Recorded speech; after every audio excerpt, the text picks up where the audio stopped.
I meant to have this out at the beginning of October, but pregnancy sickness, so you get it now. It's spooky season, so let's talk about spooky entertainment. There's something that really ought to be addressed when it comes to the glorification of what scary things we indulge in, or even glory in by sharing stories, memes, etc. I saw a meme going around a few months ago that had a Jeffrey Dahmer themed kitchen. Now, at face value, that's funny, right? Because he ate people. But at the same time, it's not funny at all. Because he ate people. I mean, imagine being the parent of one of his victims. Would you think it was funny then? Imagine other humor centered on a child being kidnapped and tortured. That would be sick, right? So why do we think that level of humor is alright? Well, the very short answer is the overall desensitization to human suffering, which our culture has embraced. But that's a deeper issue than I wanted to explore in a short video, which I'm making to help people connect dots. Oh, Regina, you love dark humor and skulls and all that. Darling, there's a difference between glorifying evil versus mocking an evil or acknowledging the realities of life and death. I did, after all, have a Memento Mori themed maternity shoot. Then you've got the Catholics, who are so dark we will dress up our kids as martyrs with arrows stuck in them or carrying around their own heads. The difference with that is that it's still acknowledging the suffering that the saint endured, but more so their claim to fame, which ended them up in salvation. St. Lawrence was burned alive and is quoted as saying, "I'm well done on this side, turn me over." And the magisterium made him the patron saint of cooks because they are darkly hilarious. You see, acknowledging what someone endured for the sake of the church is honoring them and what led them to their martyrdom. So what do you think a Jeffrey Dahmer kitchen is honoring? And that, my loves, is the difference between dark humor and inappropriate humor. Dark humor jokes about something to highlight its evilness in a mocking way. Mel Brooks' Springtime for H name I can't say without YouTube flipping out isn't glorifying him, it's mocking evil. So it's funny. In contrast, an unfunny thing would be a joke about desecrating the graves of Holocaust victims, or a raunchy joke about another person's body. Dark humor mocks evil, but not the victims of that evil. Dark humor hangs a lantern on life's sometimes sad and unfortunate realities, oftentimes to make them less scary, but it ought not relish in anyone's pointless suffering. An example of this concept, but with a different sort of dehumanization, such as embarrassment versus killing. It's like how you're embarrassed about something you said, and instead of hiding it, you make fun of it, a defense mechanism to make it affect you less negatively. But if you were to speak of someone else's embarrassment to gossip, the motivation is totally different.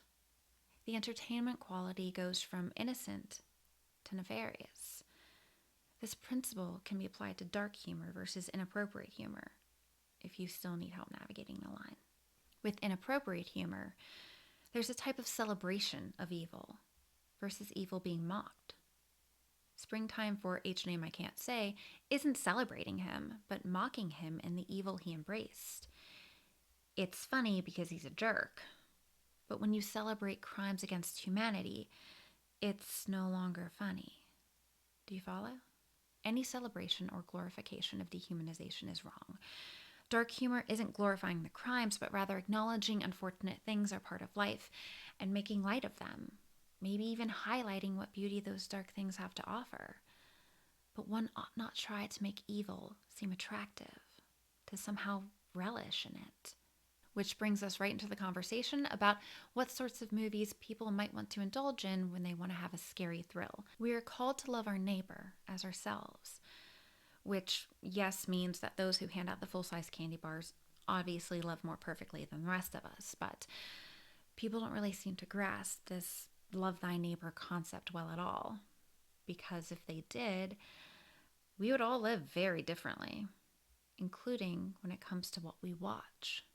You very likely have heard the response to watching porn as, "What if that was your daughter?" We ought to really apply this same thought pattern to violence in what we watch. Would you relish in watching your son or daughter tortured, chased after, and slain? Likely not, unless you're a monster, of course. Now, does this mean we ought to place our children in each and every role of whatever character we watch? No. This applies to bodily human dignity. The deliberate murder of an innocent person is gravely contrary to the dignity of the human being and the golden rule. Therefore, watching certain things that more or less fantasizes about these sorts of offenses against the human person, and this might blow your mind, isn't beneficial to anyone. In fact, it's what greatly desensitizes our culture. We're no longer shocked by human atrocities that occur because we're used to seeking them out in our media.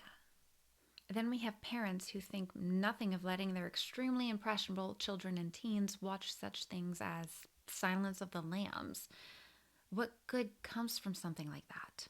You're only encouraging a morbid type of curiosity at best and a future abuser at worst, because they've been desensitized and given conflicting information from their parents, their original source of morality. Killing is wrong, kids, but come watch this movie about killing people with me. So now you may be wondering, well, what about true crime shows? That's actually a different level, since people tend to have different reasons for watching or listening to true crime things. It's likely mostly due to a subconscious need to feel prepared so we feel better protected. You know, against people who take their violent fantasies from TV shows too far. I could go on, but the main point is that a true crime podcast isn't relishing violence in the same way gory movies are. All in all, I think there's always been an obvious line when it comes to how violent is too violent in media. But now, I've noticed the lines are much blurrier when it comes to how violent is too violent in humor. It's simple enough to know the line. If it makes light of a sad reality addressing a concept, that ought to be fine. It's when there's specific physical abuse victims involved who would be the butt of the joke that it's no longer funny.